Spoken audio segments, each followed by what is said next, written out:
She called the police and pointed at me like I was a criminal. "He's blocking community property," she yelled. But the land under her feet was mine. The red and blue lights were flashing against the water of Old Mill Lake. Neighbors were standing on their docks, phones out, recording. Kids stopped riding their bikes. Even the old guy across the shore stepped out with his coffee. Like this was morning entertainment. Linda, everyone, called her Karen when she wasn't around, stood with her hands on her hips like she owned the whole county. "Arrest him," she told the officer. He locked the lake gate. "He's denying HOA members access." I didn't say anything at first. I just held the folded paper in my hand. The officer looked at me. "Sir, did you put that chain and lock on the gate?" "Yes," I said calmly. Gasps. Someone whispered, "He can't do that." Linda smirked. "See, he admits it." The officer crossed his arms. "Ma'am, is this HOA-owned property?" "Of course it is," she snapped. "This lake has always belonged to the community." I unfolded the paper slowly. The wind moved across the water behind me. "It hasn't," I said. 3 days ago, I signed the final papers. Old Mill Lake, 6 acres around it. The dock, the small gravel launch, even the broken wooden sign that still said HOA private access. They never updated the records. They just assumed. Linda laughed. "You expect us to believe you bought the lake? Don't be ridiculous." I handed the officer the document. "County deed transfer, filed Monday morning." He read it carefully. His eyebrows moved a little. Then he looked at her. "Ma'am, this property is registered to him." Silence. Linda's smile didn't fully drop. It just froze. "That's impossible." "We maintain it. We clean it. We've paid for repairs for years. Maintenance doesn't equal ownership," the officer said quietly. Murmurs started spreading across the shore. One man shouted, "Wait! So we've been paying HOA fees for nothing?" Linda turned fast. "Don't listen to him. This is some trick. He probably forged something." I took a breath. "You want to call the county clerk?" Her face turned red. "You can't just block families from their lake." I looked at the chain on the gate. "It's not your lake." The officer handed my paper back to me. "Sir, legally you're within your rights to restrict access." Linda stepped closer to me, lowering her voice. "You think this is over?" she whispered. "You have no idea who you're dealing with." I finally looked her straight in the eyes. "No," I said calmly. "You have no idea who you're dealing with." She didn't know why I bought that lake. She didn't know why the previous owner sold it quietly. And she definitely didn't know what I found buried in the HOA. Financial records the night before closing. This wasn't about fishing rights. This was about something they thought nobody would ever question. And now they were nervous. Because I hadn't just locked a gate. I had opened a door they worked very hard to keep. Closed. The police lights turned off, but nobody moved. The officer gave Linda one last look and said, "This is a civil matter. I suggest you speak to an attorney." Then he got in his car and drove away. That's when the whispers got louder. "What do you mean he owns it? Since when? Did the HOA even know?" Linda clapped her hands sharply. "Everyone calm down. This is temporary. The board will handle this." I leaned against the closed gate. The heavy chain made a hard metal sound in the quiet. "You mean the same board that's been charging lake maintenance fees for 12 years? Her eyes snapped to mine. A few neighbors turned toward her. "What maintenance fees?" someone asked. She forced a laugh. "Routine expenses, landscaping, dock repairs." "There hasn't been landscaping in years," an older woman said. "My husband fixed that dock himself last summer." Linda ignored her. She stepped closer to me again. "You're trying to start drama." I shook my head. "No, I'm ending it. The truth is, I didn't wake up one day and decide to buy a lake just to make enemies. I was looking for quiet land, somewhere my daughter could fish without people blasting music at midnight, somewhere peaceful. But during escrow, I asked for old tax documents. The seller, Mr. Hargrove, was nervous when I did. "You sure you want to dig into that?" he asked me. "I like knowing what I'm buying," I said. That's when I saw it. The HOA had been collecting lake preservation fees from every house in the neighborhood, every single month. Even though the lake wasn't listed under HOA assets, it was still in Hargrove's family trust. Until I signed. Which meant one thing. They were charging for something they didn't own, And they knew it. Back at the gate, Linda pulled out her phone again. "I'm calling the HOA attorney." "You should," I said. She dialed fast and walked a few steps away, whispering harshly. I couldn't hear everything, but I caught 2 words clearly. "He knows." That's when I knew I wasn't wrong. A tall guy named Mark, lives 2 houses down from me, stepped up. "Man, if you own it, what happens now?" "That depends," I said. "On what?" "On whether your HOA stops lying." Linda stormed back. "You're accusing us of fraud?" "If the shoe fits." Her jaw tightened. "You think because you bought some land you can threaten this entire community?" I smiled slightly. "I'm not threatening anyone. I just sent certified letters this morning." Her face went pale. "Just for a second, letters?" she asked. "To every homeowner." Now the whispers turned into real noise. "What letters?" "What did he send?" I reached into my truck and pulled out a copy. Full breakdown of lake fees, collected since 2013, with county records attached. Mark grabbed the paper from my hand and started reading. His eyes got wide. "Wait, this says we've paid over $400,000 total." Someone cursed under their breath. Linda's voice got sharp. "That's private board information." "Not when it involves my property," I said calmly. She pointed at me again, but her hand wasn't as steady this time. "You're twisting numbers." I shook my head. "The numbers came from your own annual reports." Silence fell again. Then an older man stepped forward. Mr. Daniels, retired Marine, quiet type. "Linda," he said slowly, "did we pay for something we didn't own?" She looked at him like he betrayed her just by asking. "This is getting out of control," she snapped. "Everyone go home.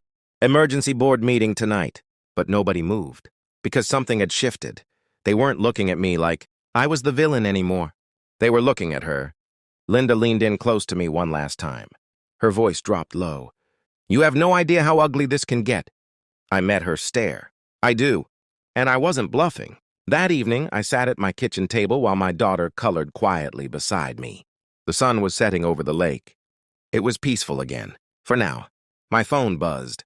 "Unknown number," I answered. A man's voice, calm, smooth. "You've made quite an impression today." "And you are?" I asked. "Let's just say I represent the association." "I figured." He paused. "You seem like a reasonable man. Maybe we can work something out." "I'm listening." "You reopen access. We compensate you generously." There it was. Not denial, not anger, an offer. "How generous?" I asked. "Name a number." I looked out at the lake. The water reflected the sky like glass. "It's not about money." He chuckled lightly. "Everything is?" "No," I said. "This is about honesty." His tone shifted slightly. "Careful. Is that a threat?" "It's advice." I let a few seconds pass. "You've been collecting illegal fees for over a decade." "That's a strong word." "It's an accurate word." He exhaled slowly. "If you push this, you'll hurt property values, friendships, reputations." "Not mine." Another pause. Then he said something that almost made me laugh. "You don't even live here full time." He thought that would scare me. "I live here enough," I replied. He lowered his voice. "Drop this. Reopen the gate, and we'll forget today happened." I leaned back in my chair. "No." Click. He hung up. My daughter looked up at me. "Daddy, are we in trouble?" I smiled softly. "No, sweetheart. We're just telling the truth." But deep down, I knew this wasn't over, because people who lie for that long don't just give up. They fight. The next morning, I woke up to shouting outside. I stepped onto my porch. The chain on the lake gate was gone. Cut clean. And about 20 HOA members were already inside, setting up lawn chairs like nothing happened. Linda stood near the dock, arms crossed, smiling. She looked at me from across the water and yelled, "Sue us!" My neighbor Mark walked up behind me. "You gonna call the cops?" Didn't answer right away. Instead, I pulled out my phone and opened the live camera feed from the security poles I installed 2 days ago. Every angle, every face, every bolt cutter, recorded. I hit one button. Upload to cloud. Then I turned to Mark and said quietly, "No." Linda thought she won. She thought this was about a gate. She didn't realize she just committed criminal trespass in front of 20 witnesses. And that wasn't even the real twist. because what she still didn't know was who my brother-in-law works for, and why he called me the second I bought that lake. This wasn't just HOA drama anymore. This was about to become a federal investigation, and Linda had just walked straight into it. By noon, the lake looked like a block party. Coolers, umbrellas, kids jumping off the dock like nothing had happened. Linda stood in the middle of it all, smiling like she'd just won an election. Every time she looked toward my house, she made sure I could see her laughing. Mark stood beside me on my porch. "You really not gonna stop them?" I kept watching the live feed on my phone. "They're not the problem." He frowned. "Then who is?" "Wait." At 12:47 p.m., a black SUV rolled slowly down the gravel road toward the lake entrance. Not a police cruiser, not HOA security, something else. It stopped near the broken gate. 2 men stepped out. Plain clothes, calm, no rush. Linda noticed them too. Her smile faded a little. One of the men flashed a badge at her. I couldn't hear the words from this distance, but I knew the tone. Professional, direct. The second man walked toward the dock and started taking pictures. Mark looked at me. "Who are they?" I slipped my phone into my pocket. "Accountability.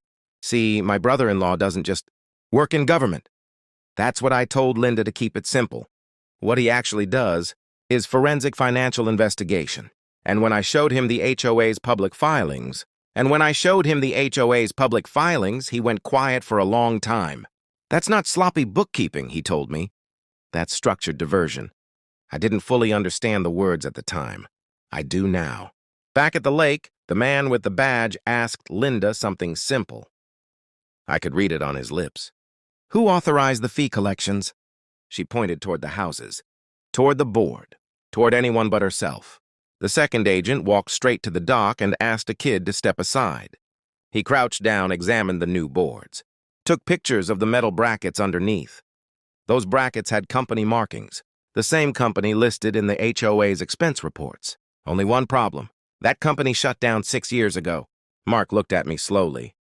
"This is bigger than lake access, isn't it?" I nodded. "Always was." The SUV doors shut hard. Within minutes, 2 more vehicles arrived. Not flashing lights, just quiet authority. Linda tried to gather people. "Everyone relax. This is harassment. He's harassing the association." One of the agents turned calmly. "Ma'am, we're here regarding financial irregularities connected to federal disaster relief funds." That sentence hit the air like a thunderclap. Disaster relief. After the big storm 8 years ago, this neighborhood got federal shoreline stabilization funds. It was supposed to protect Old Mill Lake from erosion. The HOA reported they used the money on structural repairs and shoreline reinforcement. But I walked that shoreline the day before closing. There were no reinforcements, no erosion barriers, just weeds and old mud. Linda's face drained of color. "This is ridiculous," she said, but her voice cracked. The agent held up a folder. "We have invoices billed to a dissolved contractor. Payments routed through a secondary account tied to the HOA president." That was her. Murmurs turned into anger. Mr. Daniels stepped forward. "Linda, what did you do?" She shook her head fast. "This is his fault." She pointed at me. "He's making this up. He bought the lake just to attack us." I stayed calm. One agent looked at me briefly. Just one look. Enough to say, "We've got it from here." They didn't handcuff her right away. They asked questions, hard ones. When did the fees start? Who signed the checks? Where did the remaining balance go? And here's the twist Linda never saw coming. Every homeowner had just received my certified letter that morning, with copies of public filings, with transaction summaries, with the exact total collected, $417,000. And by the time the agent started asking questions, half the neighborhood was holding that paper in their hands. One woman shouted, "You said the lake repairs were expensive." Mark added, "You said we barely broke even." Linda's voice got louder, more desperate. "Board decisions are confidential." "Not when they involve federal funds," the agent replied calmly. That's when she made her worst mistake. She looked at the crowd and said, "You all agreed to this?" Silence. You could feel it. The second she said that, she turned the entire neighborhood against herself, because nobody agreed to stolen money. Nobody agreed to fake contractors. Nobody agreed to paying lake fees for property the HOA never owned. Mr. Daniels stepped back like she was a stranger. "I fought overseas for this country," he said quietly. "Not for this." That line hung in the air. Linda's shoulders dropped for the first time. Then the agent said the words that ended it. "Ma'am, we're going to need you to come with us." The cuffs clicked. Not dramatic, not loud, just final. Some people filmed, some just stared. Her husband tried to argue, but another agent handed him paperwork explaining the investigation. Fraud, misuse of federal funds, false reporting, and possible wire fraud tied to electronic transfers. She looked at me one last time as they walked her toward the SUV. "You think you won?" she said under her breath. I didn't smile. "This was never about winning," I replied. "It was about the truth." The doors shut. The vehicles drove away, and just like that, the lake was quiet again. Only this time, it felt different. Not tense, not divided, free. Mark walked toward the broken gate and looked at the cut chain. "So what happens now?" I stepped down from my porch and walked slowly toward the water. "Now," I said, "now we start fresh." Mr. Daniels approached me carefully. "Son, about the access." I looked at him. "I'm not keeping families from fishing." A few people looked relieved. "But," I added calmly, "there will be rules. Clear ones, written, transparent, and no fees." Mark blinked. "You'd reopen it?" "I didn't buy this lake to punish neighbors," I said. "I bought it to protect it." And that was the truth. 2 weeks later, a temporary community access agreement was signed. Simple, legal, fair. No HOA control, no fake fees. Just scheduled access and shared responsibility. The federal investigation kept going. More records surfaced. Turns out the secondary account had funded a vacation property in another state. That house is under review now. As for the HOA board, half of them resigned within days. The rest are being audited. Property values didn't drop. They went up because people would rather live near honesty than fear. One evening, I stood by the dock with my daughter as the sun went down over Old Mill Lake. The water reflected orange and gold, peaceful. She looked up at me and asked, "Daddy, why were they so mad?" I thought about it. "Because," I said gently, "when someone controls something for a long time." Maybe it did. Mark walked down with a fishing rod and handed one to my daughter. "Truce?" he asked with a small grin. "Truce," I said. As the line hit the water, I looked across the shore at the houses. For years, people paid without asking questions. For years, someone used fear and fake authority to stay in power. All it took to break it was one legal notice, one chain, one person willing to say, "Show me the proof." I didn't block a lake that day. I blocked corruption, and I didn't fight for control. I fought for something simple. If it's your land, no one gets to tell you otherwise.